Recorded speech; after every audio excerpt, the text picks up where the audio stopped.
The very first time I heard about real estate investing and passive income was from one of my high school basketball coaches.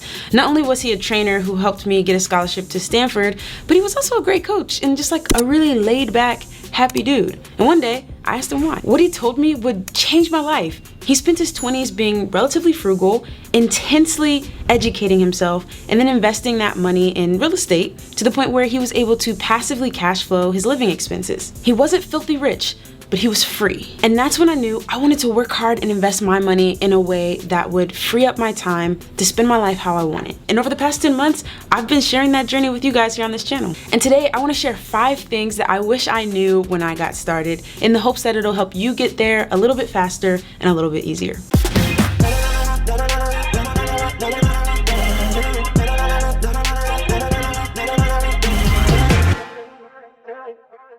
What's up guys, my name is Lili, and if you're new to the channel, this is where I document my real estate investing journey and bring you guys along with me. In the last 10 months, I've moved from house hacking a duplex with $0 out of my pocket, wholesaling to get enough capital and knowledge to switch to BRRRRing, which has now added hundreds of thousands of dollars to my net worth and thousands of dollars to my monthly cash flow. I am almost to the point of cash flowing enough each month from my portfolio to offset my living expenses. And as I was getting ready for this video, I spent some time thinking about what are the main things I could share with you guys that would make the journey a little bit smoother and maybe even a little bit faster. So don't forget to change the color of the like button if you haven't already, and let's dive into number 1. Scared money don't make no money. When I was playing basketball, I always had a secret thought in my head that I never really shared with anyone, and sometimes it got me in trouble. If there was a possession that was going poorly, we just weren't getting any really great looks, and the shot clock was winding down, I would always just shoot the ball. My coach wasn't always happy with it, and I get it from her perspective, but from mine, I much rather end a possession with a missed shot than with a turnover. And if you don't know basketball, stick with me, I promise. This is gonna tie into real estate investing really nicely. When you take a shot, at least it has a chance of going in. You might make it, you might miss it, but it had a chance. A turnover is assured failure. There's a similar dynamic in real estate investing. For a long time, I knew I wanted to invest, but I didn't know what to invest in or how to take that first step. There were so many things that I didn't know, and I was sure that I would fail somewhere in that process. And I was right. If you've watched this channel long enough, you know that I've shared plenty of failures. I've missed plenty of shots, but at least I took the shot, because scared money don't make no money. If you're in that position where you're struggling to take a shot, you're struggling to take action, you might be thinking about the worst case scenario in your head. What happens if I can't find a cash buyer? What happens if a tenant wrecks my property? What if the market crashes? What if? Instead of thinking of the what ifs of you taking action, the more important what ifs are if you don't. What if you never get any passive income? What if you never make enough to retire your mom from her job? What if you have to continue working and you feel like you miss out on your kid's childhood? These are the what ifs you need to be asking yourself, because these are the ones that will spur you to take action, to get away from that negative scenario, to read that book, take that course, drive for dollars, make that call, make the offer. And as for risk, real estate is risky. Anyone who tells you they invest without risk is lying to your face. But I've come to understand the saying, it smells like money, a lot more over the last 10 months. People walk into a rundown, ugly, distressed property and they think dollar signs, because that's the opportunity to make a big return. The more risk, the more return. The less risk, the lower the return. You can go put your money in a savings account for 0.06% interest, very low return, because there's very low risk. The bank's FDIC insured. Even if the bank goes out of business, you're still gonna get your money. You're gonna be fine, but you're gonna have a low return. Put your money in something more risky, like stocks or real estate, and your return might be 7, 12, 20%, or even with the BRRRR strategy, might be an infinite return.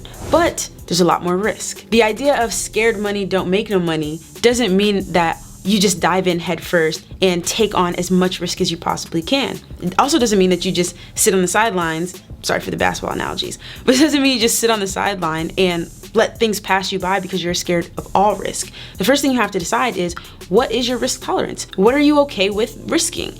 And it's gonna be different for every person, but that is the first step in informing what type of action are you gonna be willing to take on your investing journey. The second thing I wish I knew before starting this journey was how to manage that risk. It's a concept I learned from the Multifamily Millionaire book by Brandon Turner, which I'll link in the description for you to grab later, but he talks about the difference between your comfort zone and your ability zone. We all pretty much understand the comfort zone.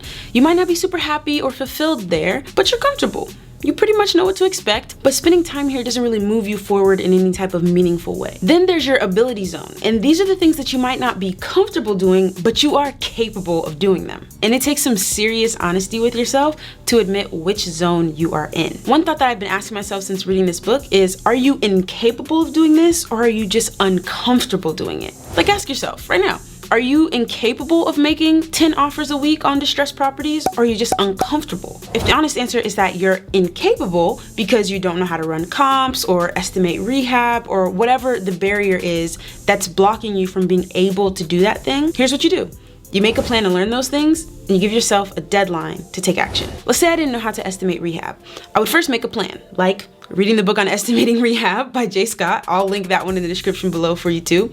I'd read that book, give myself a deadline on when to finish it, maybe walk through 3 or 4 properties with the local real estate agent to practice the things I was learning. And then I'd also give myself a deadline on making an offer using the rehab estimating that I learned and like actually getting out there and making that real life offer. Would I still be uncomfortable?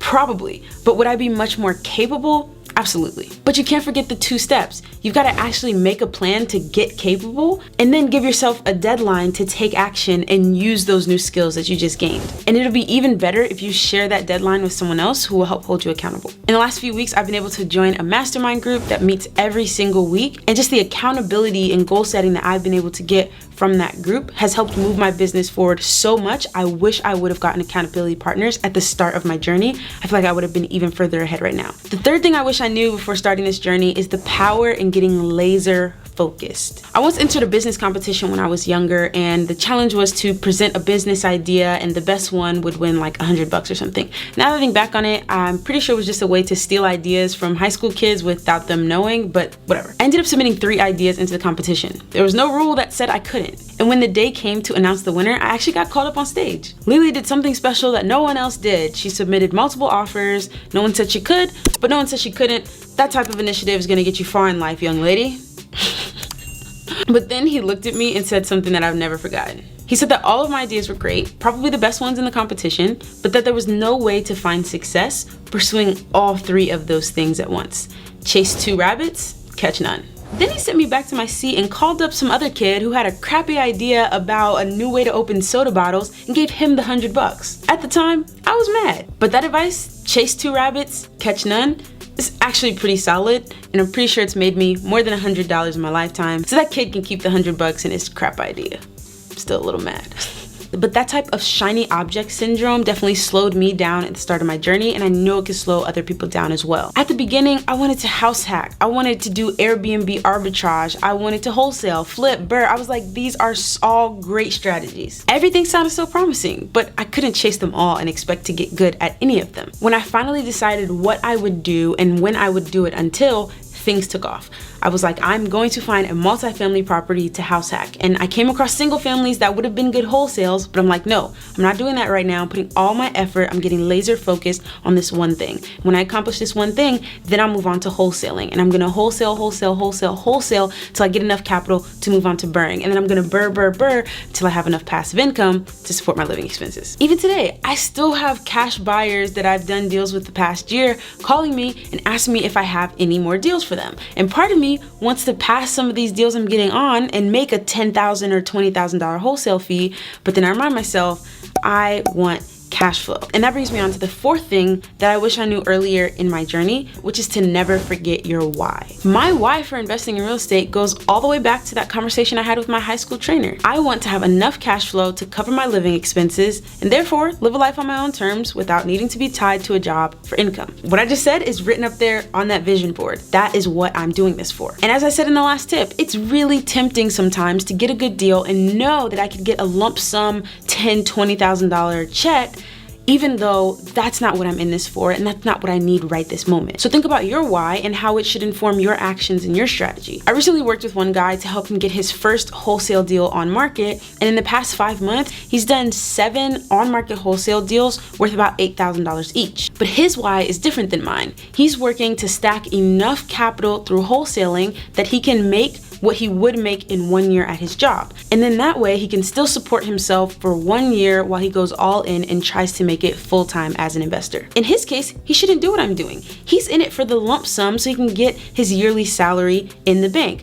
I'm in it for cash flow so I can have enough living expenses. We have different whys, and that informs different actions. So if you can nail down your why at the start of your journey, it's gonna make things go so much smoother than you because you'll know exactly what action you wanna take. And the fifth and probably most vital thing that I've learned on this journey is that people help people who help themselves. It might sound cheesy, but let me tell you, it is so true. About a year after I got interested in real estate investing, I met someone who would end up becoming my mentor. This guy was very rich from owning a lot of real estate.